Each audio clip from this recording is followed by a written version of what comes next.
केन्द्रापड़ार आराध्य प्रभु बलदेव जीव रथ गढ़ा चली ब्रह्म तालध्वज रथ तैयारी करुछन्ति महाराणा और काठ कारीगर रथरे व्यवहार करा जाए 1114 खंड काठ गत वर्ष रथ गढ़िबारे व्याघात सृष्टि होइतला। रथ टणा समय गोटे पटकू ढली जाइतला।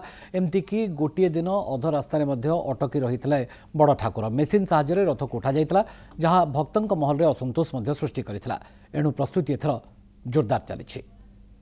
ए कामर जेहेतु बहुत भाव काठर आवश्यकता रही एठी जमा फासी काठ जमा बलदेव रथ लगे ना, जहाँ हुए सब शालुआ काठर हुए, केवल पारा भाड़ी होची। आवश्यक स्थल यदि खराब होता तार परिमाण बढ़ाई दि जाए और संपूर्ण भाव में निरापद है भाया रथ जो पुनः निर्माण में निरापद देखा पर्यंत जहाँ खर्च हुए ता खर्च जिते कादुओ पंक था से रथ जो ब्रह्म तालध्वज जो आराम से जाऊला, किंतु पिचु हो सारापर मेसीन लगाला। मेसीन ये हूँ ब्रह्म तालध्वज रथ ठाकुर रथ ये मेसीन फेसीन कम किसी ना, ये हूँ सब मनीषकृत जिनिस।